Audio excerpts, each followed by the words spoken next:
três. Três homens prontos para serem crucificados. Três homens prontos para ir para a sua condenação, a pena de morte. No Calvário existiam três cruzes e três homens prontos para cumprir a sua sentença, a saber, a pena de morte. Penso eu que a crucificação era a pior morte que existia na época. Embora tenha outro tipo de morte, né, também muito dolorido, creio eu, embora a pessoa morria mais rapidamente, mas esse tipo de morte, né, esse outro tipo de morte, era destinado ou destinada apenas aos assassinos da própria família. Então, se alguém assassinasse algum membro da própria família, tinha esse tipo de morte. Qual tipo? Pegavam o condenado, né, colocavam no enorme saco e junto com ele mais três animais, se eu não me engano era um leão, um macaco e um cachorro, e o condenado dentro, e mergulhava a pessoa na água. Então você imagina a briga lá dentro, um leão, um macaco e um cachorro e o condenado, né? E dentro da água ainda, mergulhado. Então você imagina, não sobrava nada. Só que era bem mais rápida a morte do que a crucificação. A crucificação, até a pessoa vir a óbito, poderia chegar horas. Tanto é que quando crucificaram Jesus e os outros malfeitores, um à direita e outro à esquerda, na lei do povo lá, né, não poderia ultrapassar das 6 horas, né, a lei deles, aquela coisa toda. Então, como eles estavam vivos, viram que eles ainda estavam vivos, os soldados foram para quebrar a perna, com uma marreta, não lembro. Aí quebrou a perna do primeiro, né, para antecipar a morte. Quebraram a perna do segundo. Mas quando foram até Jesus para quebrar as pernas dele, viram que ele já estava morto. Então não quebraram, até mesmo para que se cumprir a escritura que dizia o seguinte, né, a profecia: nenhum dos seus ossos foram quebrados.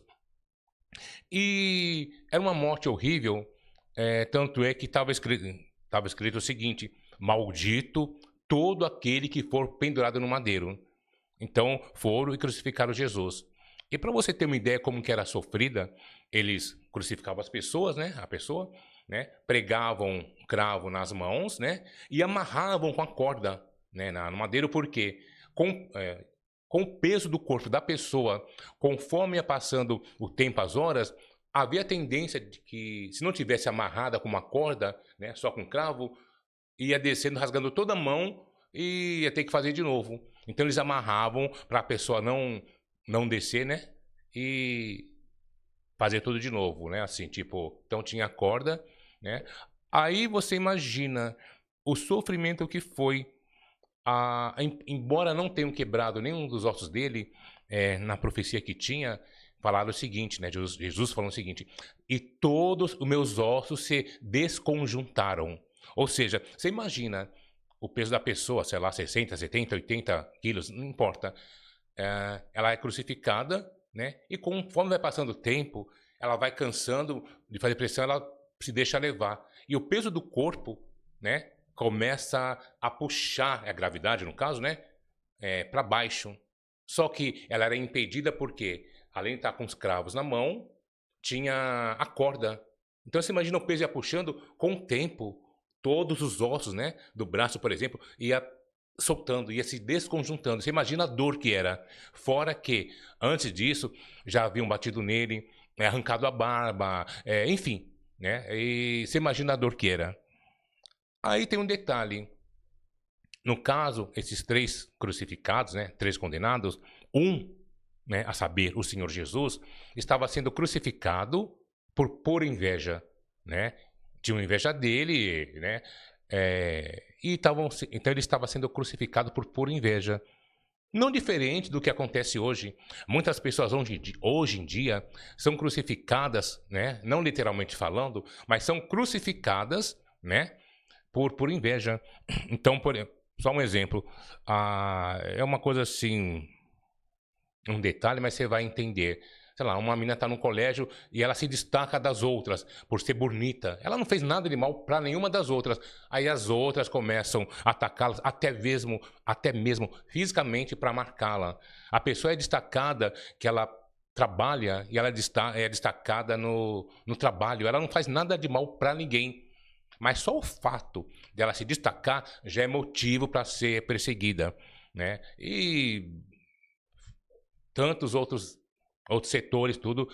É aquela história daquela historinha da serpente e do vagalume. A serpente, né? Perseguindo o vagalume para tragá-lo. Perseguindo, ele correndo e a serpente atrás, tal. Aí uma hora o vagalume para e pergunta: eu te fiz algum mal? A serpente não.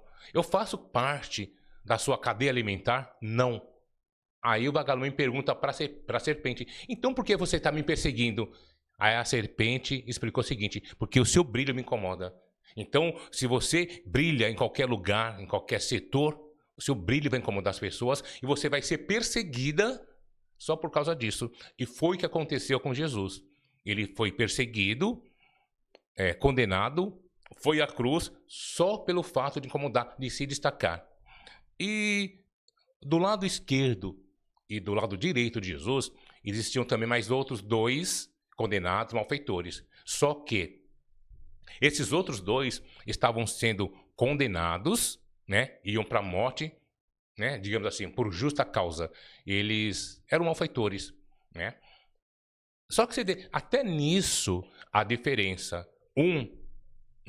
Na hora ele reconheceu que ele estava errado, até ele falou: não, nós estamos aqui, né? Porque nós realmente somos ruins. Ou seja, a pessoa estava colhendo o que ela estava plantando. E o outro também, apesar de estar sendo condenado, digamos assim, por justa causa, ele não se arrependeu, né? Pelo contrário, ele ainda, digamos, entre aspas, apedrejava Jesus, né?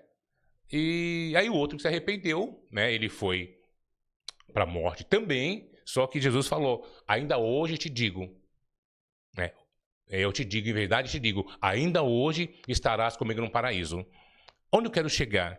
De repente, você está me ouvindo e me vendo agora, e você está sofrendo, está sendo crucificado, né? Não literalmente falando, é óbvio, condenado. Mas a pergunta é: você está sendo crucificado, perseguido, porque você dá bons frutos, né? Por inveja, né? A semelhança de Jesus, ou você está sendo crucificado porque você está colhendo o que você plantou? E se você está sendo condenado porque você está colhendo o que plantou, ainda tem uma pergunta, né? Ou 2 opções. Qual vai ser sua atitude? Você vai reconhecer seus erros, né? E vai pedir perdão, e a semelhança de um dos condenados vai ser salvo? Ou você vai continuar nesse caminho, né? Com orgulho e vai ser condenado, tá bom? Pense bem nisso. Bom dia.